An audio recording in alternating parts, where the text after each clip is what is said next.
Get ready to enter a brave new world with your host, Vasant Dar.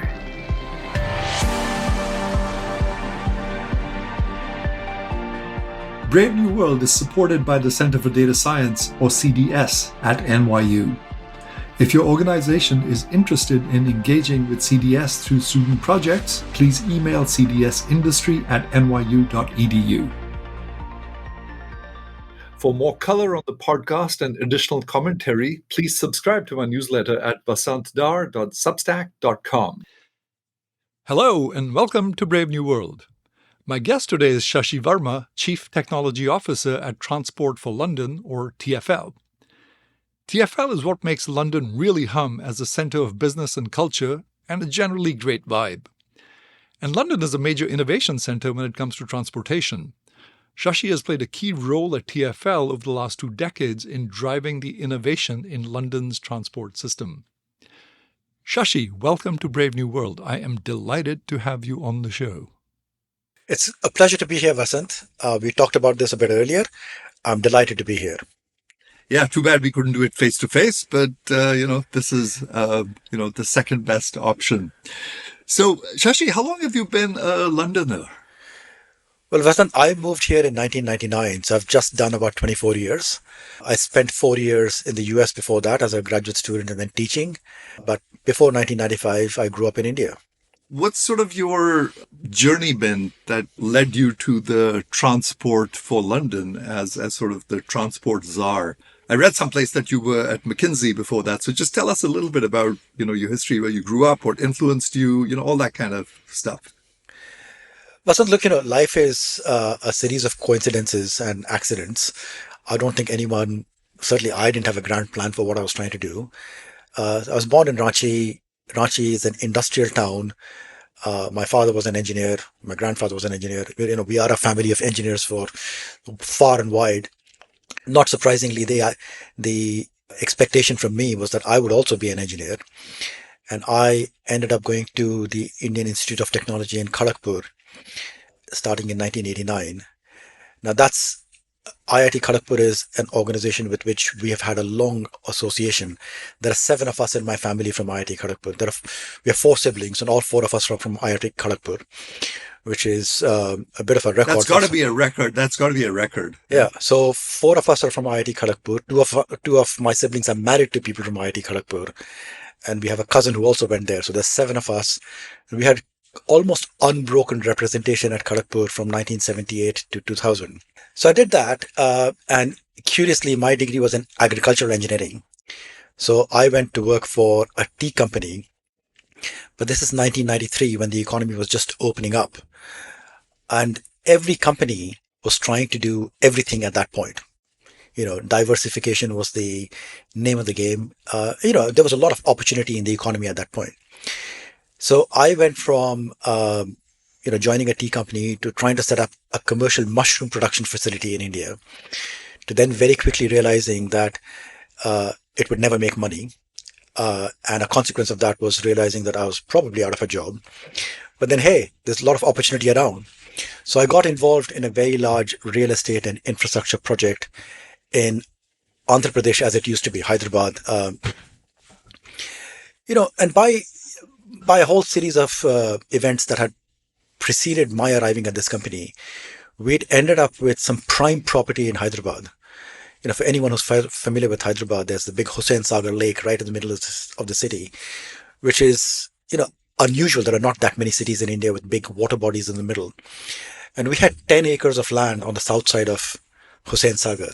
So this is, the sort of land that's hard to come by in any city in India. And we were looking at, what could we do with prime real estate of this kind? And again, joining up a few different dots. I used to spend my time in I spent my evenings in the libraries, right? So I'd come across this article that said how much India's software exports were going to grow. So in 1992, this article from the Harvard Business Review said we had a total export of $4 billion. And by 2000, it would be $100 billion. And that's the sort of number that almost sounds implausible. But hey, I'm a young guy. This is Harvard Business Review, so you believe it.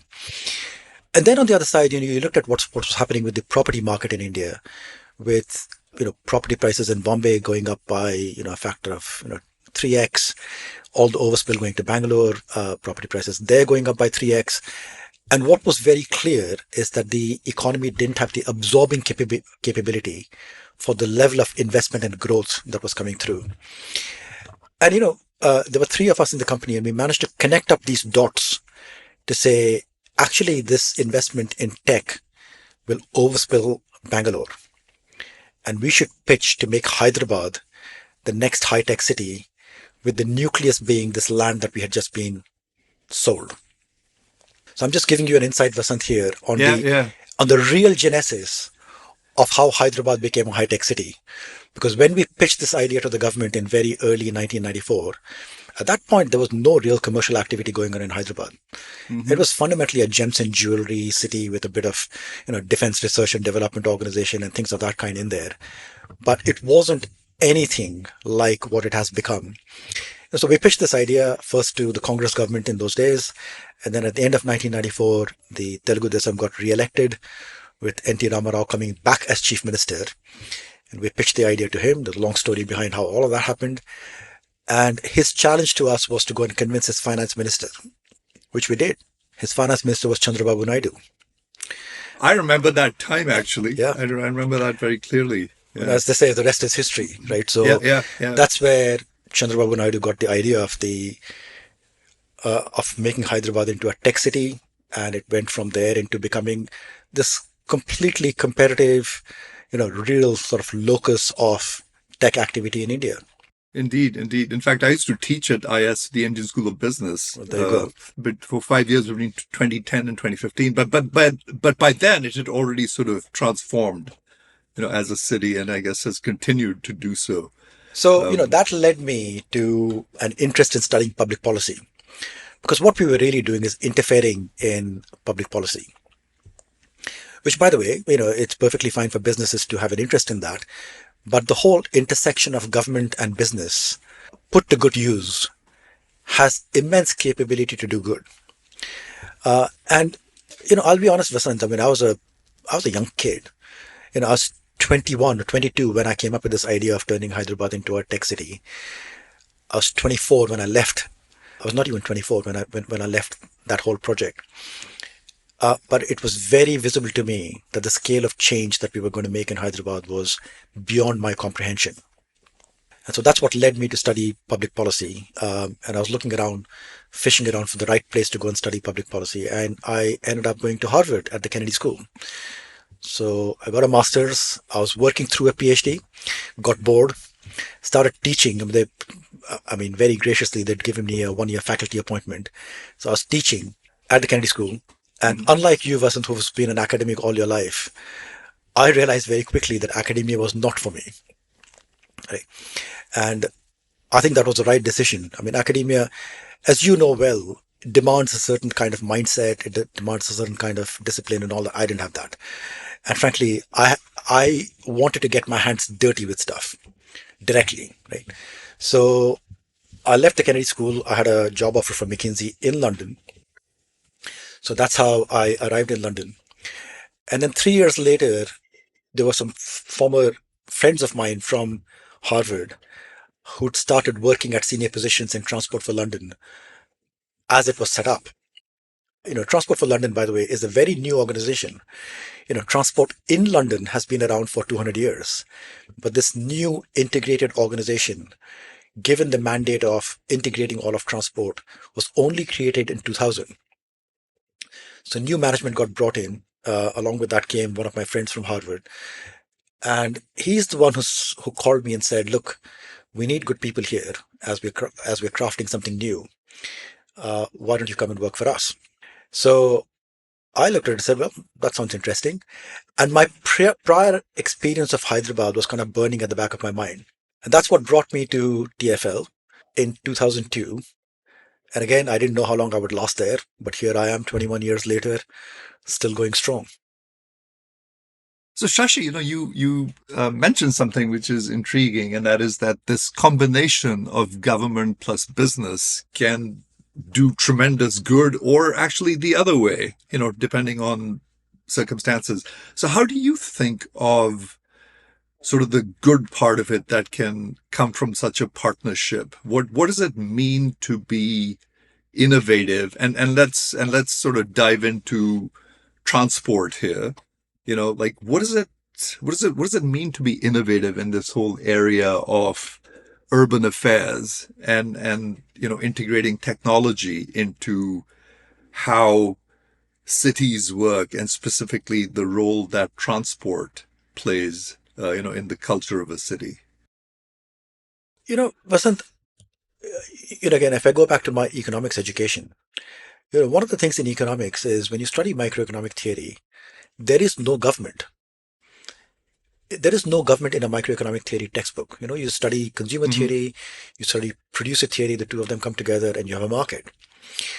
What you have with a market is, what's called the first fundamental welfare theorem that basically says that every efficient outcome can be delivered by a market, provided some conditions are fulfilled.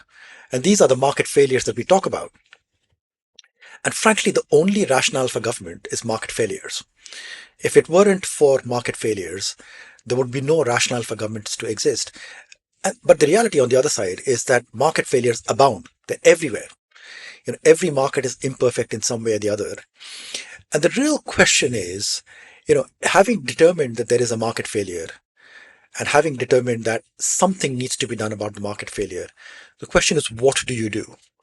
Excuse me for sort of the interruption here, because this reminds me of my conversation with Albert Wenger a couple of years ago, where he talks about sort of market failure as well. And he talks about sort of why markets fail, and that's because of their inability to price something, right? So if stuff can't be priced, then markets aren't concerned with that. Is that the way you look at it? The economic theory is pretty clear. There are four reasons why markets fail.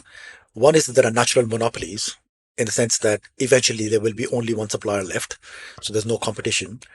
There are externalities where I can impose cost on you, pollution being a great example of that. There are information asymmetries, which is I know something that you don't. And financial markets, health markets are, awash with information asymmetries. And the fourth is incorrect discount rates, which is the inability to measure current versus future expenditure. And that's why things like pensions are so heavily regulated. So, those are the four. There isn't a fifth one, by the way. Those are the four reasons why markets fail. Now, the point that you made is the inability for markets to price themselves. Well, one of those reasons may be information asymmetry, right? You have a unique painting. How do you value it? Well, if none of the market knows what's unique about this painting, how do they go around valuing it? So markets very often are a price discovery mechanism. But the price discovery works only if those four conditions of market failures don't exist. Yeah, I guess, Albert's example was more about climate change, that climate change gets ignored because, you can't price it. Yeah, Um, well, it's an externality, yeah, yeah. uh, and it's a problem of discounting, which is we are passing on this problem to future generations, and we're not discounting it properly. Again, my economics education has been very formative for me in understanding what the role of government is and what the role of business is, because the question of where does government intervene becomes very critical. Because remember, on the other side of that intervention is business, and how government chooses to intervene in markets determines whether you get a good outcome or a bad outcome, right? Right. So you can have a very heavy-handed intervention and say, well, there's a market failure, so let's nationalize everything, or let's prohibit certain things. Let's rule by diktat or rule by regulation or whatever it is. There are Yeah. all sorts of things that have been tried out for decades and studied extensively, and there are good and bad things about it. Some interventions work better than others. But to go back to your question, so in this interface of business versus government, where does this play out in cities, right? And there's a very interesting point here that when people study cities, they often go back to early urbanization, you know, in which Mesopotamia is the one that's studied the most extensively, so going back sort of 6,000 years or even longer. That doesn't mean that other places didn't have urbanization, and the evidence is pretty clear that urbanization happened sort of independently in many different places. But the evidence in Mesopotamia has been studied more extensively. So you think about, what's the role of, to your question about what's the role of government in cities. The first challenge in urbanization was, you know, one tribe settles down, it's perfectly fine. Whatever governance model the tribe had just carries on. As the city grows, now you've got maybe five tribes living in a village, right? What's the governance structure? Well, the elders get together. And when five tribes are living together and there are five elders, the concept of a panchayat, as you would call it in India, this is where it's come from, by the way, right? It's still possible to have a governance model that's very tribal. But when you go the next step up and say now instead of 500 people, there are 5,000 people in a city, where anonymity becomes the norm. There's no way that anyone in a city would know 5,000 people. You now have to develop a new governance model for the whole city. And you can't do that without something that starts to look like a government. How do you make sure that people don't conflict with each other? How do you make sure that there's a system of law and justice? These are the fundamental needs that start to define the role of a government. Right. So, this has all been studied extensively in Mesopotamia with, early urbanization in the cities of Ur and other places. But interestingly, all of that evidence on urbanization kind of gets to about 2500 BC and sort of stops because nothing new happens in urbanization from that point on. Cities sometimes become bigger, there are more cities, all that kind of stuff. Some cities become very big like Rome, but the governance structure resembled very much like what was there in Mesopotamia 4,500 years ago. Where the story picks up again is at the beginning of the 19th century. And this is where London is the city that's studied the most, because there's a very different intervention that comes in, which starts to bring a very different role for government.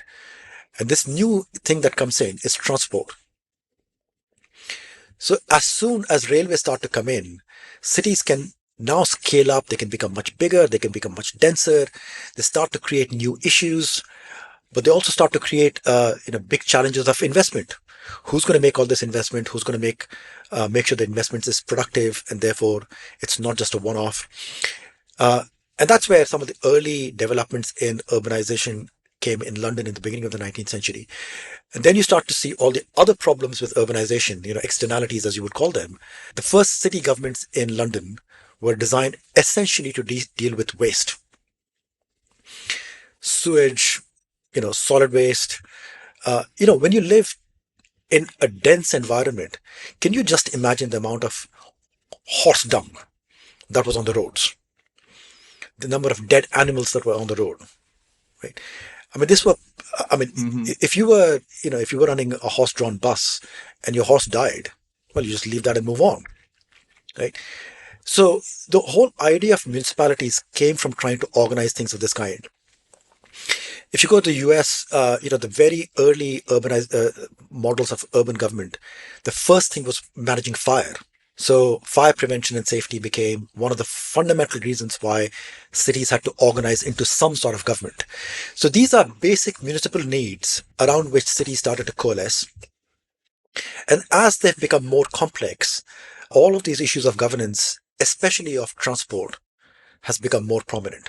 And in any city, the one thing that's common that you find is that urban governance has transport as a very major deliverable from it. And the places that don't take it seriously are the places that suffer. The developing world has any number of examples where cities have not taken the idea of looking after transport seriously. And, we can see the mess that that's created. So, that role of government is important, but then you still left with the question of, it doesn't mean that the government has to run everything. It's very rare to find governments running taxis, for example, despite the fact that that's a major source of transport. So this whole question of, you've decided to organize yourself into a government, great, but what does the government actually do? And I think this is where the whole question of the relationship between business and government keeps coming up again and again. So let's push on that a little bit more. Like, what should the government do? What shouldn't it do? And how should it govern? My first visit to London was 1976. I'd hitchhiked from Kabul. I'd had a great mind and life-altering experience. And I remember sort of coming out of the tube in Euston Square saying, wow, this is so cool. And transport seemed to be pretty awesome, compared to what I was used to, what I'd seen. So what's happened since that time? So since the mid 70s, how Yeah, has yeah. London changed? So Vasant, your experience, by the way, is not unusual.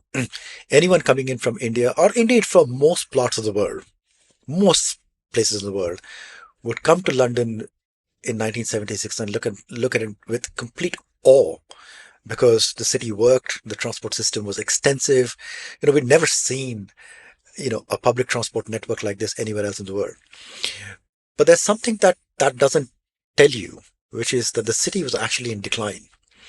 So London peaked at a population of about 9 million at the end of the Second World War. And from that point on, it was in steady decline. People were deserting London, businesses were leaving as well.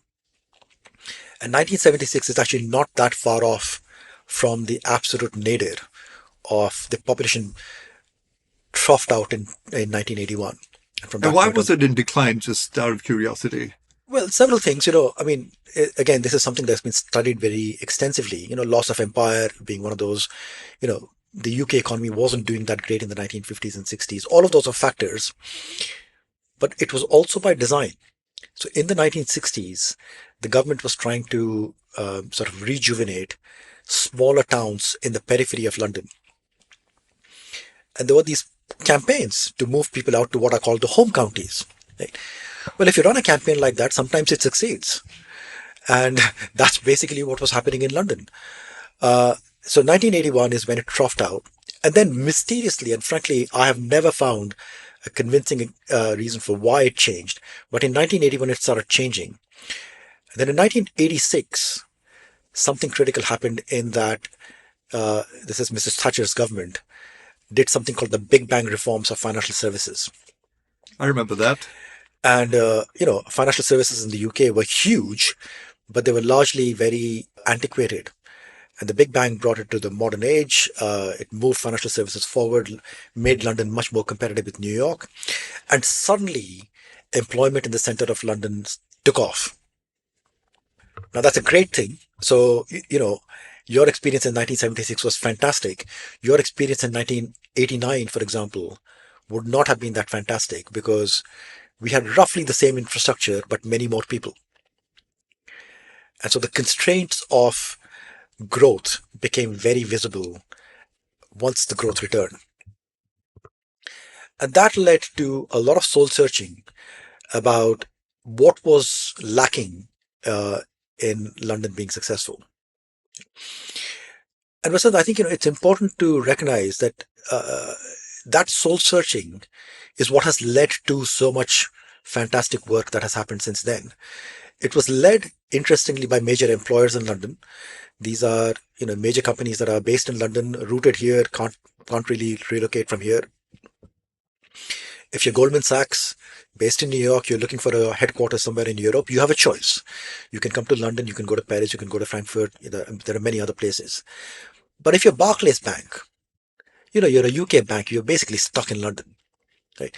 And so the organizations of that kind, which had a major stake in the success of the city, came together to say, well, that this state of um, constant fatigue with infrastructure and much else can't be allowed to exist. They set up a lobbying organization, but the lobbying organization was also invested with a lot of research capability. There was very good research produced comparing London to New York, but also to European cities like in Germany and France and other places. And they came to the conclusion that one, we needed investment, no doubt, but fundamentally, we needed innovation in governance. Governance was very fragmented. Issues that should be resolved by collective action from government was not being done because of that fragmentation of governance. And I do want to make a big point of this because this is not understood, right? When you talk about transport, for example, people immediately jump to which project, which investment, is it a metro, is it a light rail or whatever. And I don't mean to say that those questions are irrelevant. I mean, they're obviously relevant.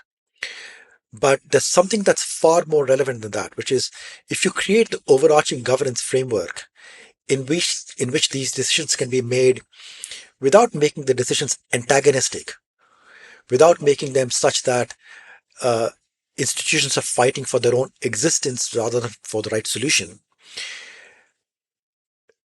If you can create a governance framework that allows those things to happen, you can achieve fantastic outcomes more efficiently, much faster than you would ever achieve with a fragmented network.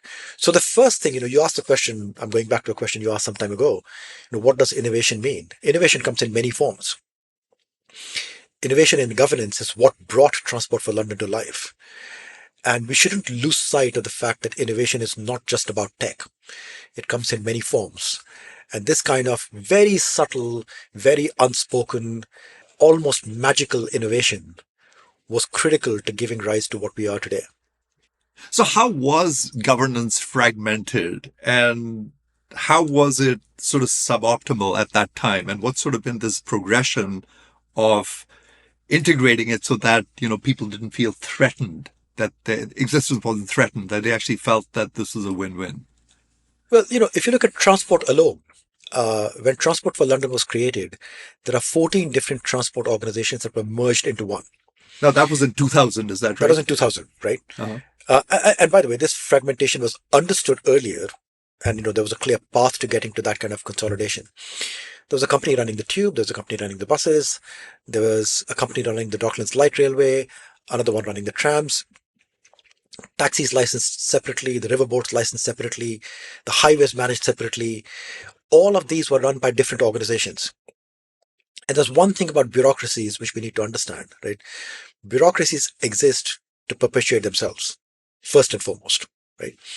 So if you create 14 different organizations with 14 different chairmen and 14 different chief execs and 14 different budgets, the first agenda of every bureaucracy is to protect their own turf. And that's basically what they did, right? You can't blame them for it because that's how they were set up. So bringing those 14 down to one turned many of these issues from institutional issues into managerial issues. And that is what allowed a lot of progress to happen. I'll give you probably the best example of this. So London, we've had the congestion charge since 2003, right? It's a policy that is talked about all around the world. Most cities have not been able to replicate something of this kind, although Vasant, you're sitting in New York. New York is about to introduce a congestion pricing system next year. So think about why that came to London, or indeed why it came to a city like Singapore, but not elsewhere. Now, after consolidation in 2000, we run the public transport system, but we also manage the road space. We manage all the traffic lights. We are responsible for traffic flows. To introduce something like a congestion charge, you need to have roadside infrastructure. You need to be able to manage the traffic lights. You need to be able to manage the traffic. All of that has to happen. And you do all of that for what end, right? The end is clear that there'll be less congestion on the roads. Roads will flow faster and all that. In our case, we were also one of the principal beneficiaries of it because buses are a very big user of road space, right? So if you can impose a congestion charge and make the bus system more efficient, and by that means provide people an alternative to driving, then you can close this circle, right? And it can all, or nearly all of it can be done inside one organization. The moment you say that this requires 5 organizations to cooperate, the reality is it doesn't happen. And so that's an example of what happened when we went from being fragmented to being integrated. And there are, by the way, numerous examples of this kind. This is not the only one. So was this like a government directive to integrate into one entity? Very much so. I mean, the sort of, again, the story of accidents here is that this business lobby came up with the idea in the early 1990s, and they approached the government back then, John Major's government, and they got some traction. I mean, John Major's government understood what they were talking about. But fortuitously, Tony Blair became leader of the Labour Party in 1994 because his predecessor died of a heart attack. And, Blair, young man with lots of energy, but also fishing around for ideas. And this was a big idea. So I have asked Tony Blair, what made him do this? And he put this in the context of what he was thinking about in terms of devolving power to Scotland and to Wales. And then he said, how do you then not devolve power to the English regions? And that's where he found a ready-made answer coming from this business lobby about how to reorganize London. So this became part of the New Labour manifesto in 1997. It became a big part of their agenda. And in the UK, of course, we're a very centralized system of governance. Everything happens by parliamentary diktat. So there's an Act of Parliament passed in 1999 that re-established a mayor of London, established a Transport for London, put the mayor as the chairman of Transport for London, gave the powers over transport to the mayor. That's how we came into existence. So walk us through what's happened since then. So what's been the progression since 2000 and now? Because, you've been working with, a governance problem and also integrating technology as it develops, right? Because technology has come a long way since 2000. So just walk us through how you sort of integrate this technological innovation with sort of an innovation in governance. What did you do right? What did you do wrong? Yeah. Look, Vasant, I've had a fantastic time at TFL, which is why I'm still here, right? And my time at TFL has been thankfully blessed by the opportunity to work on some wonderful things. The first was the opportunity to work on what's called Crossrail, which was a huge railway project. Again, this is not about technology, but let me just touch on innovation on this one, and I'll come to technology in a minute. Crossrail is an east-west rail line connecting up the mainline railway on either side. London is a funny sort of city in that the mainline railway doesn't come into the center of London. There's a whole series of terminus stations dotted around London, and terminus operations are quite difficult in railway terms. So this is one that connected up two terminus stations through, a proper high-capacity railway running through the middle of London. So I got involved in this project like literally within weeks of joining TFL. And the question that I asked then, this is where not being steeped in transport was important.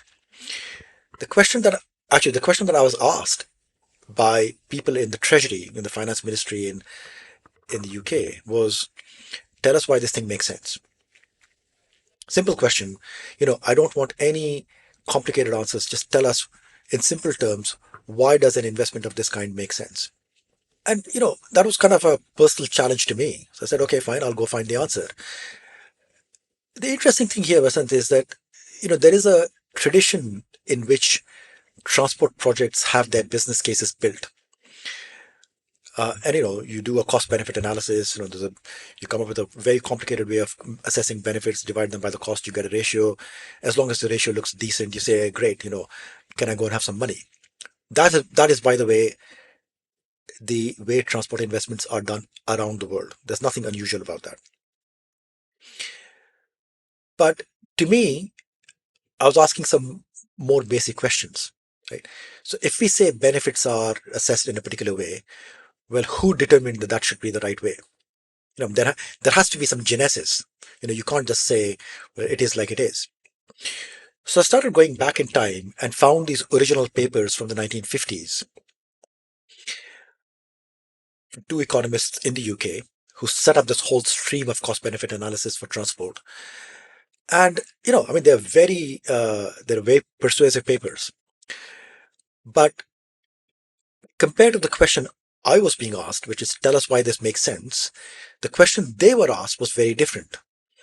The question they were asked on multiple projects, starting with the M1 motorway first, and then on the Victoria line on the underground later, and many others, was a different one. The question they were asked is, well, we've decided, we the government have decided we're going to invest. So we don't need your advice on whether we should invest or not. We've got multiple choices. Tell us how to rank them. So they came up with a ranking mechanism, but never addressed the question of whether any of those ranks, even the top rank, actually made economic sense. Right? Now, after them, many other people sort of retrofitted a lot of arguments around how to value the consumer surplus and how to value the consumer surplus, and therefore did it make sense or not. But it was very telling to me that the question they were asked was different. So I went off on this search for, well, what justifies um, transport investment, and eventually we ended up doing some really cutting edge research, which has now become part of the transport folklore. It's what's called agglomeration economics. The simple substance of which is that cities exist for a reason. They exist simply because they allow economic activity to be organized more effectively than you would get by spreading economic activity around. That is the only reason why cities exist, right? In every other aspect, cities are a hassle, right? The cost of congestion, the pollution, you live in a small house, you can go and live in a bigger house somewhere else. In every other aspect, cities are a hassle, right? But the reason I live in London and the reason that you live in New York or the reason that people live in Mumbai or in Delhi or whatever is because that's where the employment opportunities are. Right? And the employment opportunities are there because businesses have chosen to locate themselves there because there are other businesses like them with whom they do business that are also located there.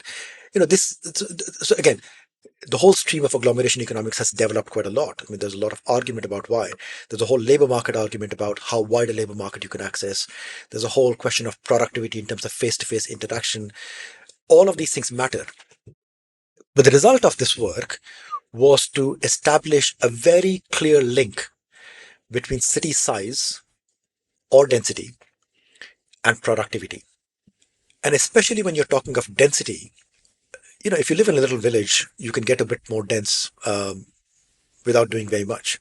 But when you live in a large city, if to get denser, you need transport.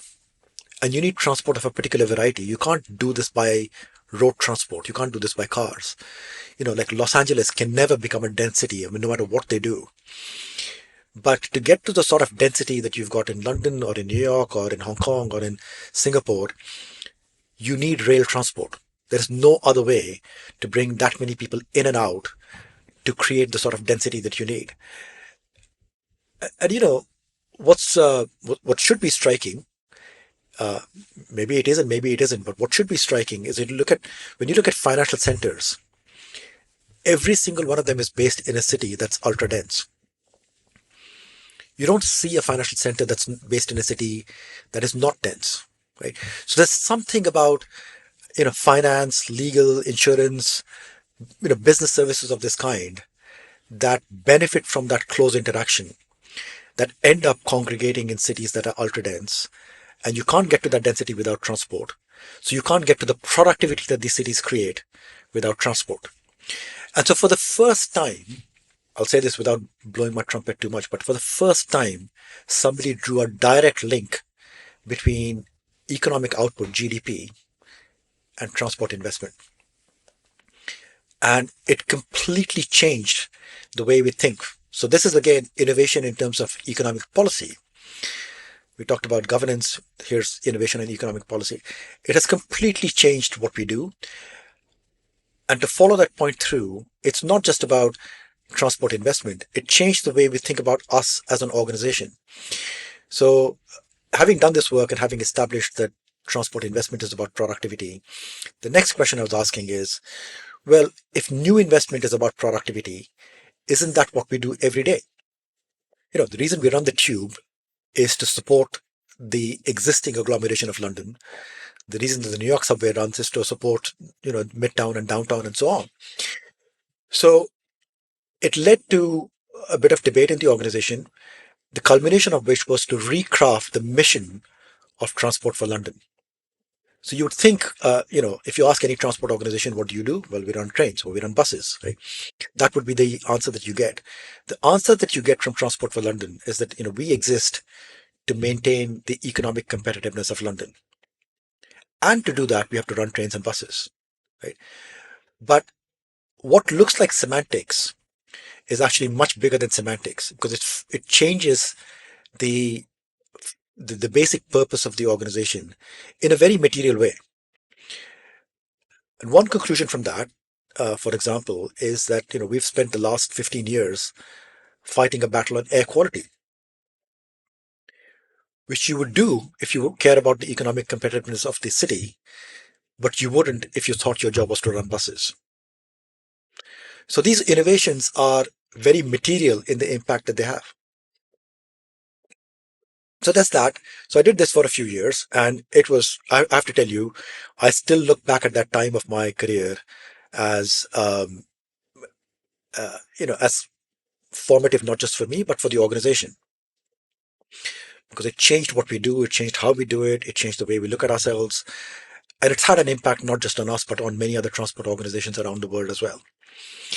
So I did this for a few years, and then I moved to tech, and I think that's where the question that you were asking me earlier. So, uh, we have this wonderful fare collection system called Oyster, and I started running it in 2006. And from that point on, a lot of my innovation journey has been around technology. But the reason I was telling you this long story about innovation in governance and economic policy is you'll see that the innovation in technology also followed from the same thinking. So although it's tech, it's not tech for tech's sake. So the Oyster card system has been around for 20 years now. It's a beautiful system, a single blue card integrated across all modes of transport. You don't need anything else to travel around in London. Load it up with as much money as you want. You can travel around. We've made it very convenient to use. I mean, of course, it takes a lot of effort. Everything that looks easy and seamless to use, you have to understand somewhere behind the scenes, somebody's working very hard to make it look seamless. And that's what we've done with the Oyster card system. But, to the point about innovation, Vasant, uh, in my first week of running Oyster, I was asking myself a very simple question, which is, I have a senior job. I've been given this opportunity. I'm not here just to sort of have a nice life, easy life, and just run this system just because it's beautiful. What do I do with it? So, again, the fountain of ideas is always flowing. And I started by asking a very simple question, which is how much money do we spend in collecting revenue? Now, intriguingly, and what's more, neither does any other transport organization, because it's a number that doesn't drop out of any financial reports. Whether it's audit accounts or internal management accounts, it's not a number that anyone reports on. And it's not just transport. If you went to a retailer, go to Macy's and say, well, how much money does it cost you to collect revenue? They won't be able to answer either, right? I'm always amazed, by how little we know about some of these things that really matter in terms of the kinds of things we're counting. But Yeah. so I'm just laughing only because, yeah, I mean, that's something you would think that a business would know, right? How much money does it cost me to collect money? Yeah. So, we had a bright intern with us, and I set him loose on this for about 4 months. I said, go collect all the data you need. If there are any obstacles, let me know and I'll find you the data. But I need to know this number. And, he produced brilliant, absolutely brilliant analysis, which came up with a shocking answer that we were spending 14.5% of our revenue just in collecting it. Wow. That's the response you would get. Wow. Yeah. Later Yeah. on, we benchmarked ourselves with other transport organizations around the world, and we found that we were not unusual. This is basically what every transport organization was spending. And the mind-bending thing about that is if you asked any passenger, any customer, uh, well, 1 pound out of every seven that you spend goes into collecting it, they'd be horrified because they pay us to provide a transport service, not to collect their money. So I made it my mission to say, well, that number's got to become smaller. I don't know by how much, and I don't know how, but it has to become smaller. So we did all the usual things about, how can we squeeze down, margins here, cost there, or how do we shift from one channel of selling to another channel of selling, all that usual stuff that you would do. Right? I mean, the usual thing that you would do to make an organization more efficient. But there was one thing that was coming out of this analysis loud and clear, which is that a lot of this cost of revenue collection was embedded in the simple task of selling tickets. As long as you have a process where you have to sell a ticket, there will be a cost. And you can squeeze it and make it as efficient as you want, but there will still be a cost.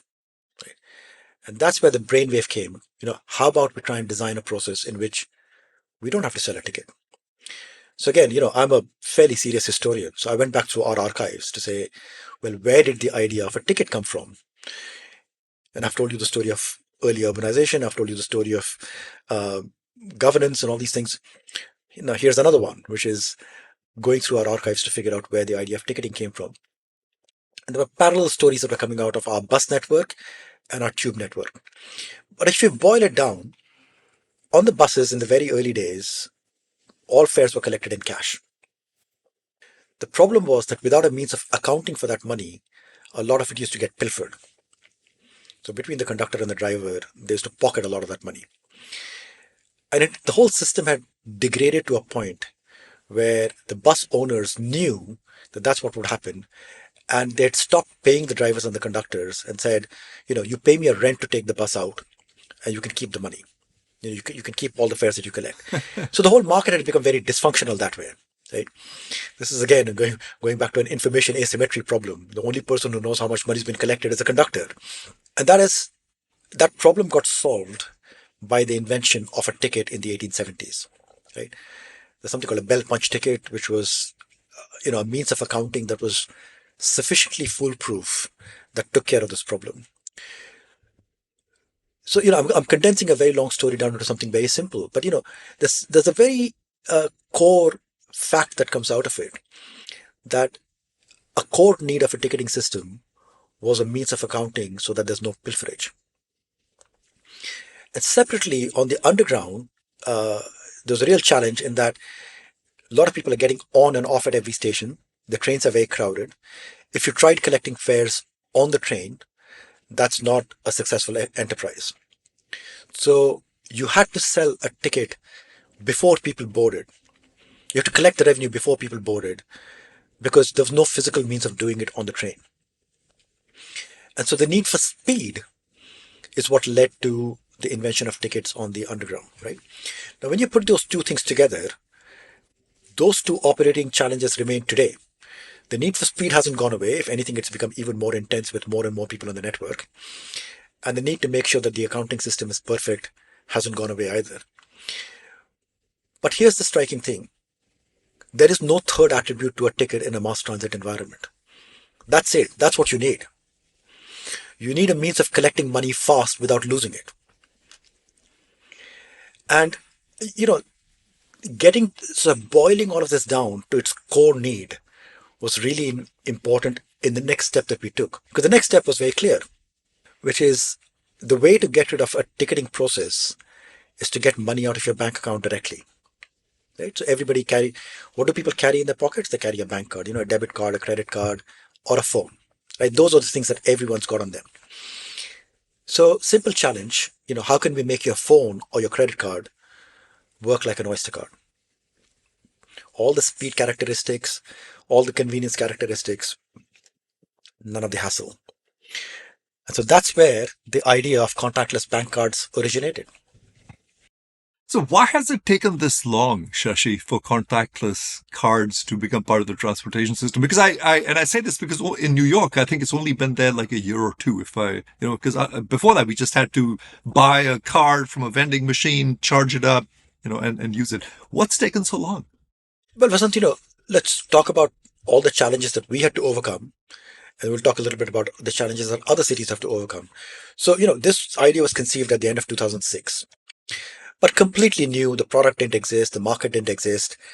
We had to come up with the core technology, work through all the payment schemes, Visa, MasterCard, American Express, and all that, to make sure that we were coming up with a set of common standards worldwide.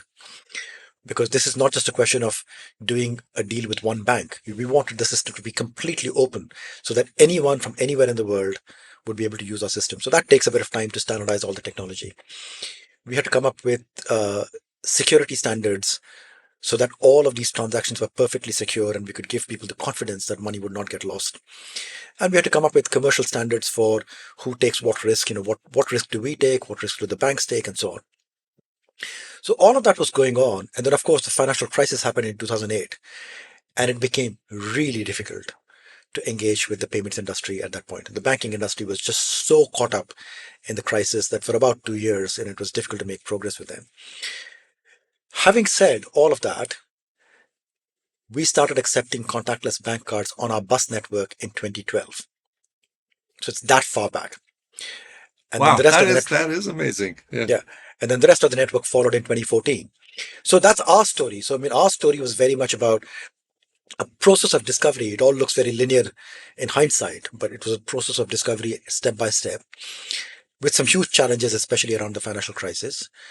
And interestingly, a huge challenge that the banking industry never saw the potential of contactless. Because we were saying to them that, this will open up the whole world of micropayments. And these guys were not interested in micropayments. They were like so enamored by the fact that they did big payments and all this pair chain stuff. Like, who cares about that? Now, they've all flipped around because what contactless has brought is a convenience that they never had. And so, upwards of 90% of all transactions in the UK are now contactless. Right? I mean, the younger generation in the UK does not deal in cash. You go out with your phone or you go out with a single card and that's it. Right? So it took us a lot of time to work through all of these things to get to the final outcome, which is contactless on our system, but also creating the ecosystem for contactless more widely, which has led to the adoption first in the UK and then more widely globally. There are 3 billion cards in circulation with contactless on it. So that's our story. Now, why is it that other cities have taken so long? Well, several reasons. One is that the kind of sharp analysis that I was talking about cost of revenue collection and a drive to bring it down, it's not clear to me that everyone has that. So that's one thing. The second is that the investment cycles are very long. Equipment on the railways lasts for decades and decades. So some of it is about matching up to equipment replacement cycles, so, when these decisions are being made. And there's a third factor which we shouldn't forget, which goes back to the initial story about reform in governance.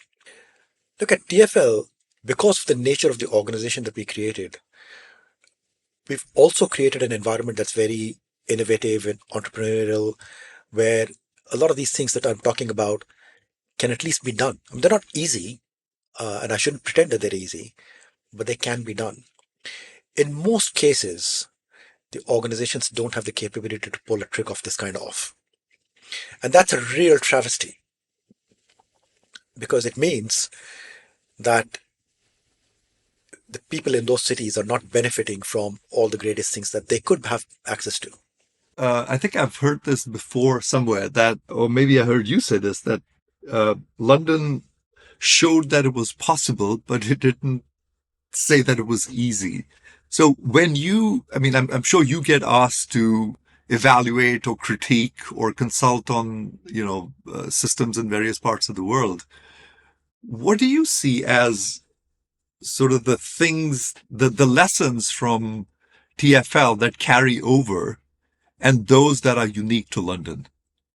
We get people from all around the world visit us. They look at our system in awe.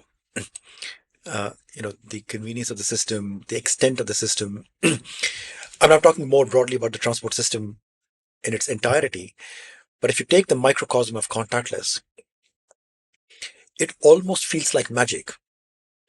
Most of my family lives in the US. Most of them are involved in the tech industry in one form or the other. And they come to London and they'll go off with their Apple phone. They can pay with Apple Pay everywhere on the network. And I remember my sister asking me, so tell me again, how does this system work? Because it is almost like magic. And I agree. I mean, I have made this point very often, Vasant, which is that uh, we have proved that it's possible. No one has proved that it's easy.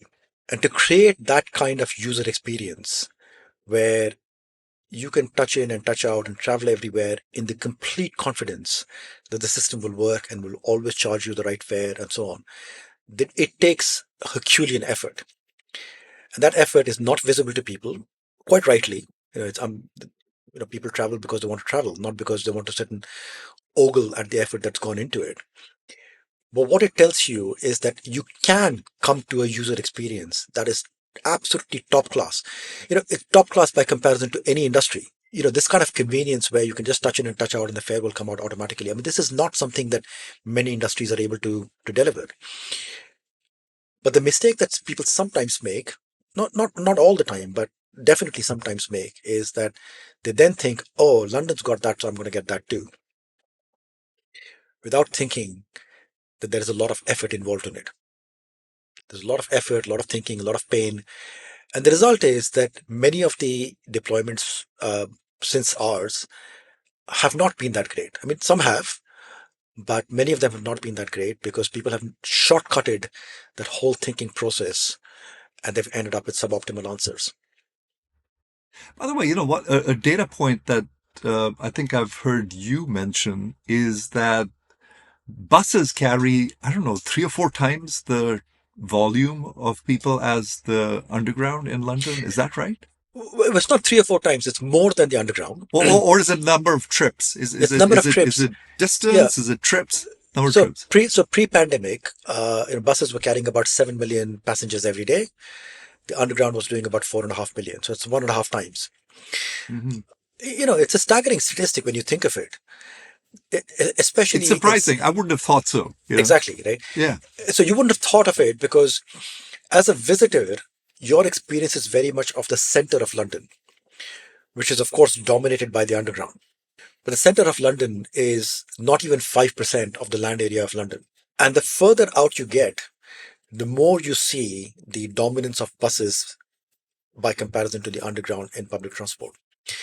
It's a very important point, Vasan, because when you look at I make this point very often in India, for example. But when you look at this in the context of what is being done in India in terms of investment, the entire country is enamored by metro investment right now, which, by the way, is not wrong.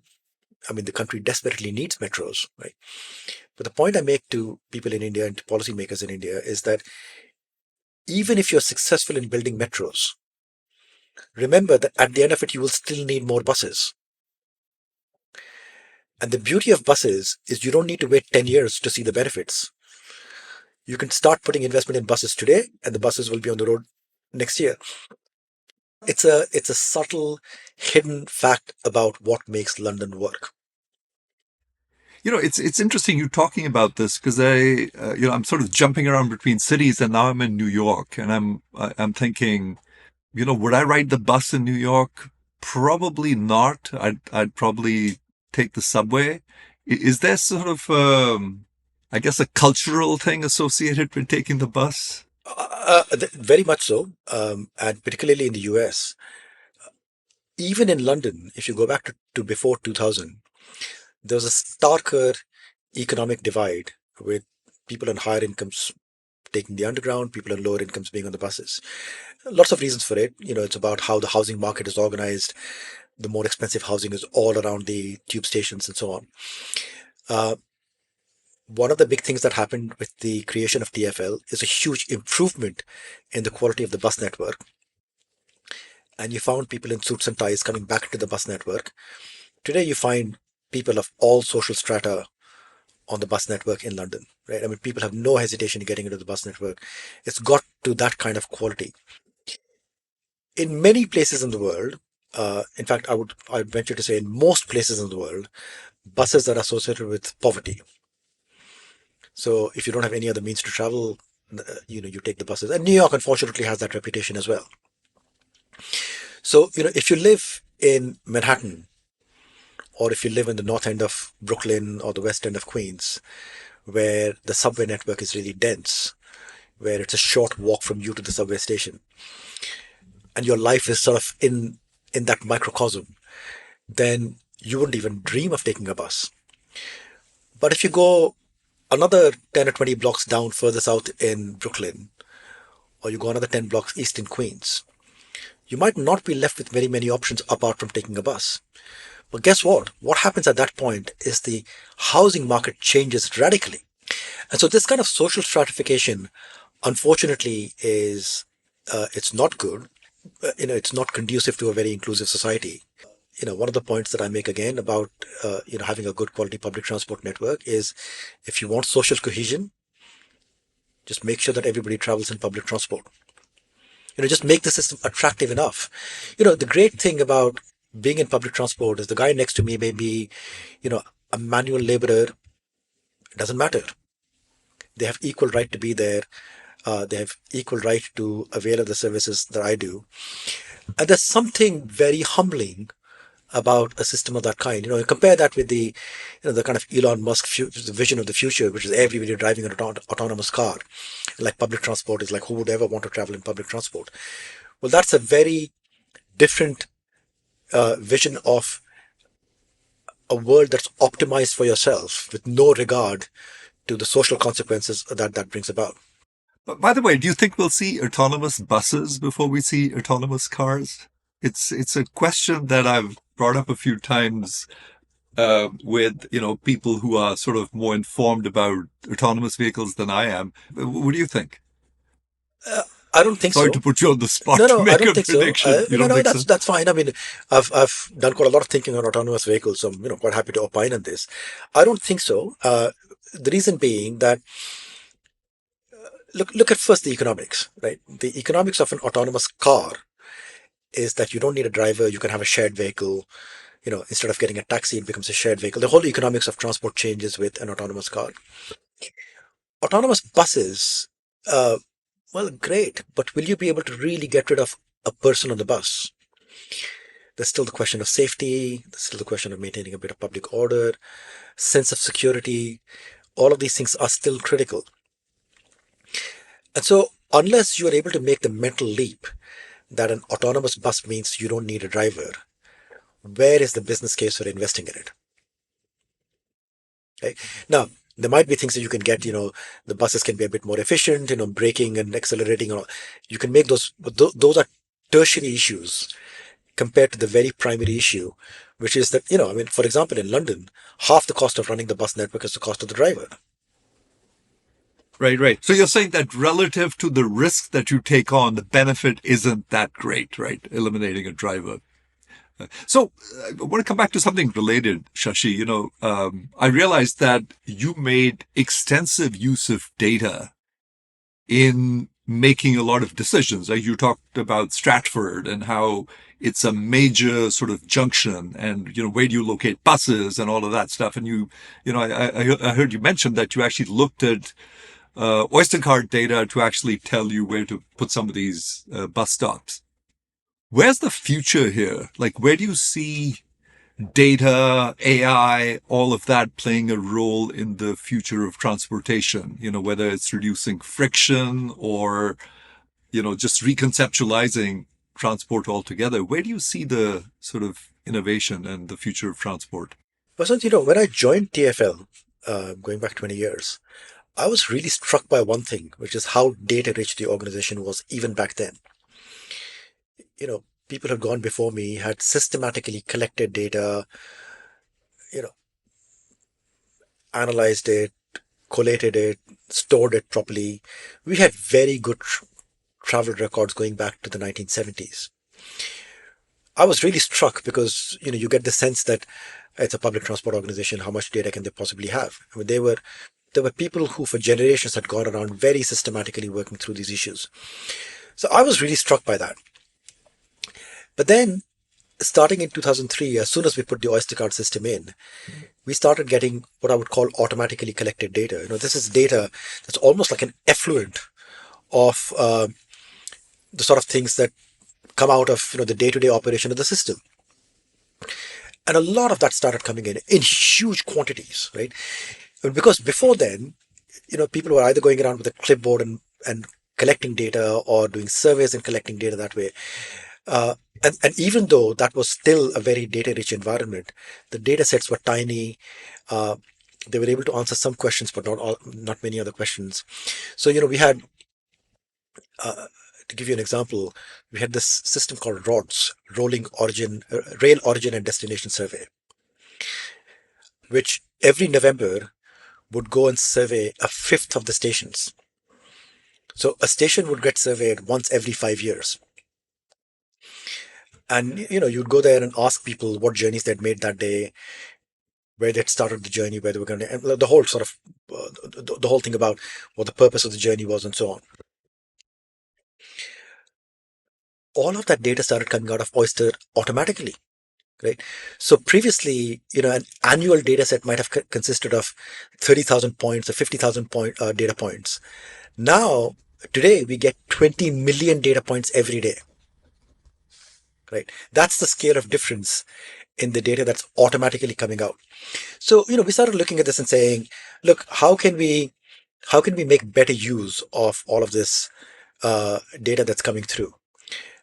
What sorts of questions can we answer today that we were not able to answer in the past? So simple things like, for example, seasonal variation. Well, if you only collected data in November's, you can scale things up and down by gross counts. But how do you know that people's origins and destinations are consistent through the year? How do you know that, for example, during the summer holiday period, they don't change? Well, those questions became much easier to answer with all this automatically collected data. Variability through the week. How is a Monday different from a Thursday? Well, that started to come out. What happens when you have events? If there's a major football match, how does traffic reorganize? If there's a disruption, how does traffic reorganize? So a lot of these questions started being answered because we had access to the data. So there are three things that we do with data. The first is that we separated data into personal and non-personal data. Personal data is kept behind very, very tight fences. You can imagine, we have the data on the movement of everyone in London. So this is highly sensitive data, and we've protected it like the crown jewels. But non-personal data, the movement of vehicles, the arrival time of trains at stations and so on, these are things where we took the view that this is a public good, paid for by the public, paid for by the traveling public, and that we should make it freely available so that people are able to make better choices about their transport. So we sparked off this open data uh, rush that's happened for the last 15 years. And that really started in London. And it gave rise to a whole industry of people making transport related apps starting in London. Of course, it's then got picked up by Apple and Google, who've put it in their maps. But the idea is that you should be able to go anywhere and figure out what the transport network looks like, and when the next train is coming and all that. There's no reason why that information should be hidden from you. So that was the first thing, opening up as much data as we could. The second was that we started using the data for better customer service. So we want to give you information, you, Vasan, saying, look, forget about what's happening on the whole network. We know the routes that you use every day, and there is a change to your route or a disruption to your route or whatever it is. We want to warn you in advance so that you don't show up at your station and then figure out the train's not running. Right? So that kind of customer information became more prevalent, and it's all been very successful in that regard. And the third thing that we started doing with data is planning. So whether it's planning for the entire bus network or planning for particular bus stops or planning for events, that's now all based on very granular data. So to give you the example of Stratford that you were talking about, one of the revelations from this Oyster data was that we're now able to connect up multiple journeys. So, in the surveys earlier, we knew that a person went from station A to station B. We also knew that uh, so many people went from station B to station C, or they took a bus to point C or whatever. What we were not able to do is figure out how those journeys were connected. But with Oyster data, because all data is unique to an individual, you can connect up all the journeys. And so now you can start to see how many people get off a bus and go onto another bus. The answer was it was much higher than we had imagined. How many people get off the rail network and go into a bus? And not just a bus, which buses, right? You may think, oh, it's all about random, people go everywhere, but that's not true. The data tells you that there are certain buses that people use to connect with rail more. And there's lots of local parameters behind why that happens. But you can now start to get visibility of all of these things. And you can start to put that back into your planning. And each one of these things, it may only shave off a tiny bit of time for those customers. But boy, they feel happy about it. And that's what data has allowed us to do. So, what will AI do? I mean, we've been using AI for a very long time. I mean, our philosophy on all of this has been, don't get enamored by the data and don't get enamored by the AI or indeed, any of these buzzwords. Start with what the business question is. Start with what we want to do to make the transport network better, and then figure out how to answer that question. In which case, it may be that data is useful, it may be that AI is useful, it may be that, frankly, you can make a judgment without any of these things, but always, always, always be grounded in what the business question is. Well put. And I think, when I think about sort of this role of data and AI, I guess broadly speaking, I would expect these systems to become more adaptive. I mean, as an example, I hear that Google is selling traffic data so that municipalities can control the traffic lights accordingly, to increase flow. Like, it seems kind of an obvious thing to be able to do, as opposed to have like fixed length red and green lights. So you become more adaptive and more intelligent in the way you regulate traffic. Seems like, a similar lesson at a high level applies to transportation in general. Entirely. I mean, but on that example, I mean, that's a fantastic example, where when Google puts out a press notice on this one, everybody takes notice of it. We've been running a system for the last 30 years that's been doing this. It's not AI, but it's a system that would look very much like AI. So we have 7,000 traffic lights in London, most of which are connected to 5 cells. And each cell is optimizing traffic lights based on what we call SCOOT, split cycle offset optimization technique, right?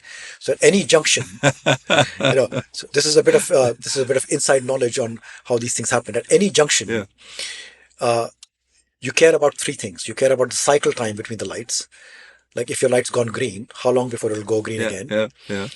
Yeah. You care about the split, which is how much of your time is green compared to any of the other lights. And you care about the offset, which is how does all of this compare to the next junction. Okay. So split, cycle, and offset is the three things that we're trying to optimize across 7,000 traffic lights. And we've been doing this for 30 years. And by the way, we're doing this with a system that has a cycle time of 1 second. So the entire system is re-optimized every second. Amazing, amazing. And I guess you can really, you can actually tell how well you're doing, right? You can actually measure the outcomes of these Well, I mean, the simplest measurement interventions. of how well we're doing is on the day the system stops working, you can see the gridlock. Indeed, indeed. So, Shashi, have some cities done better than others in terms of the productivity and cultural impact they're able to create because they use newer technology? Every city is different in its own way.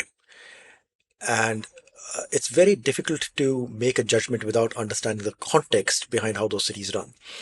So if you look at East Asian cities, for example, where a lot of the infrastructure is newer and has been planned rather than just grown organically, there's no doubt that they have better infrastructure than London has. There's absolutely no doubt at all. You go to the Beijing metro, it's a modern metro. There's no doubt about that at all. But if you look at how well a city has been able to assimilate all of these so that transport becomes less of a hassle and becomes part of the fabric of the city, then I would have to say that we feel very proud of what we've done in London, where um, people who come to London, much like your experience back in 1976, people who come to London today are amazed by what we're able to deliver. It's a walking city. That's a very important thing. So it's not just about public transport. You could walk around the place, feel safe while you're doing it. There's enough pavement space available for you to walk. That's a very critical factor. The transport system is properly integrated, high quality, safe, etc. Again, that's what matters as well. And the fact that we've been able to do this with an infrastructure which in some cases is 150 years old, I think is a real achievement. So, you know, uh, as I say, it's very difficult to draw comparisons for these contextual reasons. But the core of the job is to make cities livable on the back of their transport system, and I think that on that factor we've done quite well. How would you rate New York? Well, New York, look, New York has fantastic infrastructure, right? It's laid out to be very efficient. But one of the problems with New York, and again, I make this comparison all the time with policymakers, is that if you draw a comparison between New York and London, New York has the ability to be lazy. It's a financial center that can afford to be lazy because all of America's money is going to end up in New York anyway. London doesn't have that hinterland, right? So London is in a more exposed competitive position where we have to work hard to make the city competitive and to keep attracting talent and capital and all that, right? So it's a very different game, and we can't afford to be lazy like New York is. Now, in that comparison is important not just for the comparison between London and New York, but it's important for the way other cities look at themselves. Look, the core fact is, and I go back to the point about agglomeration. The core fact is agglomeration will mean that people keep uh, coming to cities anyway, and there's a natural tendency among cities to therefore be lazy. But the question is, where do you want to rank? Do you want to just be in a place where people are coming to you because they have no choice, because the village is not providing with the means of sustenance that have arrived in the city? Or do you really want to use those people and drive productivity and drive a quality of life, make sure that the top talent is there, make sure that the city remains competitive and all that? That's a very different game. And that can't be done with laziness. Shashi, you've been at TFL since its inception and have been empowered to push things forward. Seems like that's been a critical success factor. Are there leadership lessons for other cities here? Wasn't I've had an enchanted career at TFL. There's no other way to put it, right?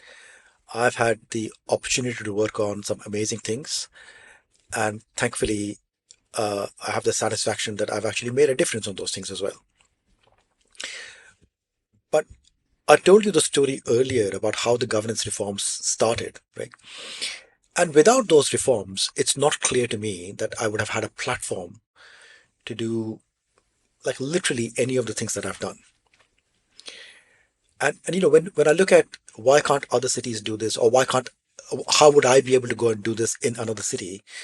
The governance framework is one of the biggest barriers to making progress. So, I have to be very thankful for the foresight and wisdom that people in the 1980s and 1990s had to create this integrated organization that has created the space and momentum for a lot of these changes to happen.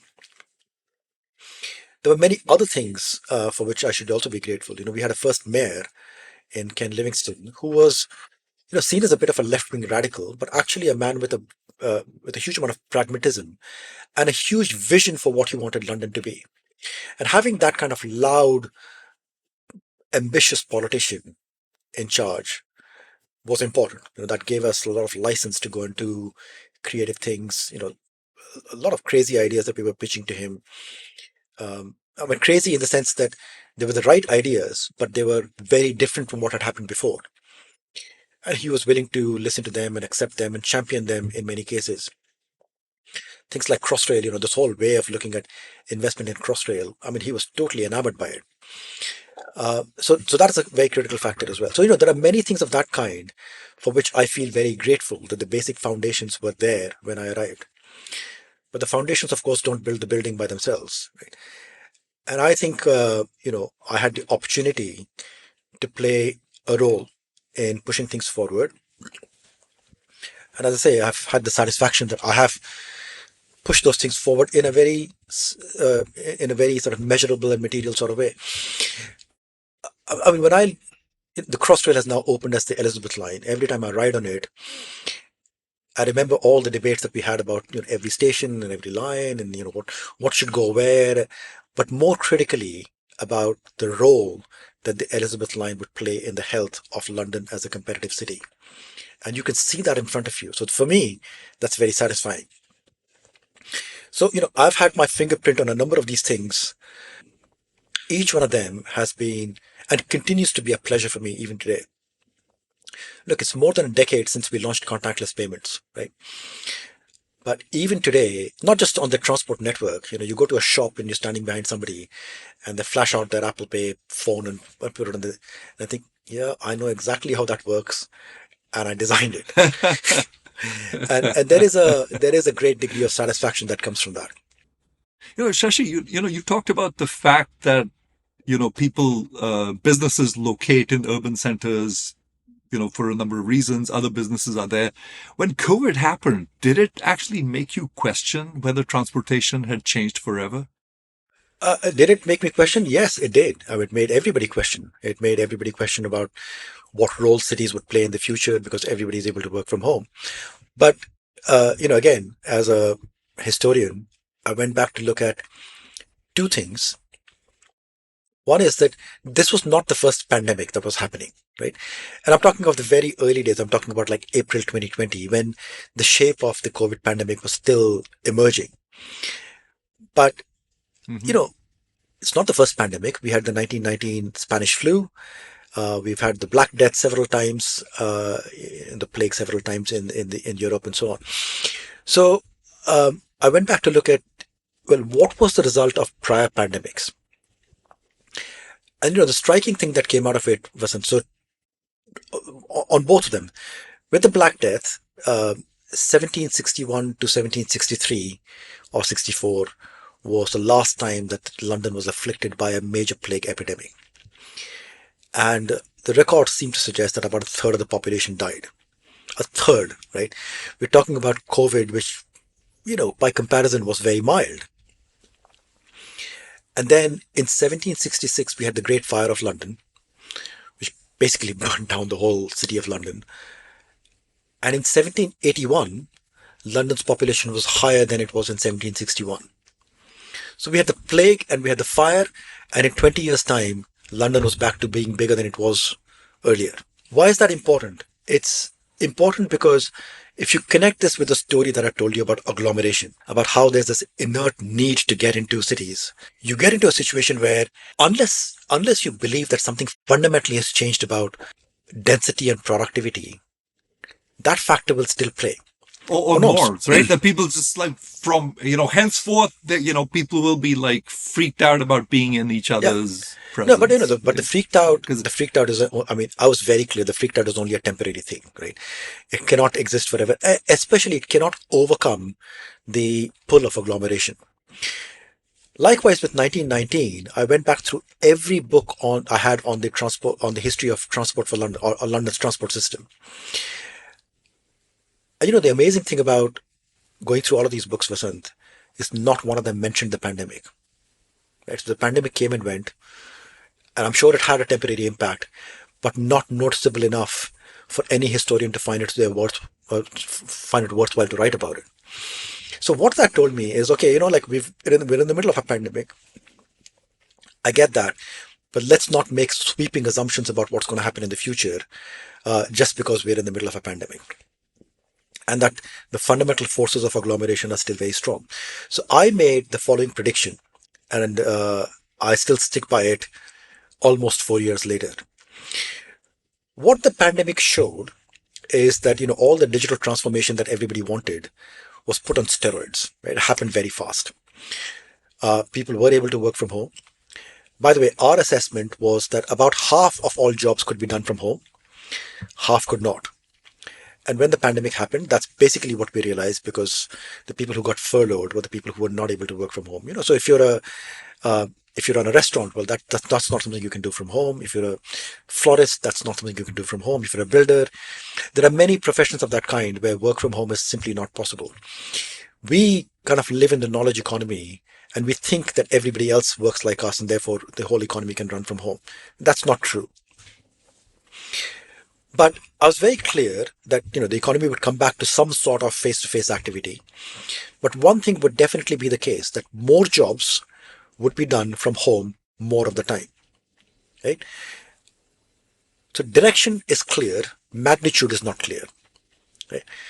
Now, so okay, there's no point debating about the magnitude, because all you can do is speculate about it. Right? But directionally something is going to happen. But if you believe that, then the consequence of that is that there's less demand for office space in city centers, because people are not going to keep their expensive office spaces empty while people work from home, right? So there's a reduction in demand for office space. As a result, you should see prices drop. When prices drop, there are many other businesses that would have wanted to be in the city center but were priced out because it was too expensive. So they should come rushing into the city center. And in the end, at the margins, there might be some change in how much office space is provided, but it won't be too big. So now follow the chain of logic to the next step, which is you have the same office estate. It's being used by as many people, but all of these people, or many of them, are working from home some of the time, right? So actually, the city center now holds more jobs than it did before. Now, at the periphery, outside the cities and all these periphery areas where people were being kind of pushed out because the city center was too expensive, they might suffer. It's very difficult for me to see how the city center would suffer, right? And then follow this to the next chain of the logic, which is the city center has a higher carrying capacity now for jobs. Many of those people working for some of the time from home. And what that's done is it also increased the demand for population in the area of a city. So the next thing you should expect is an almighty housing crisis, right? Now, these cycles are not short. And I was always very clear that, these cycles are, because you can imagine, resetting pricing and all this, in a real estate market where hundreds of billions in investment has gone in. That's not an easy process, but it will happen. It may take 10 years, it may take 15 years, but that's what's coming to all major cities. Well, Shashi, it's been a pleasure chatting to you. Thanks for sharing the wisdom and the time. I think the lessons here in terms of the sort of having the right governance framework that provides a foundation for someone like you to actually come and make a change is, I guess, a lesson for, other cities and urban planners. So thanks so much for the time. I really enjoyed the conversation. London is one of my favorite cities, ever since I first arrived there many years ago. And I truly marvel at the transportation system. And now I will forever associate that with you. So thank you for this. Really enjoyed it. Thank you, Hassan. And I look forward to seeing you in London on your next trip. Indeed. Likewise.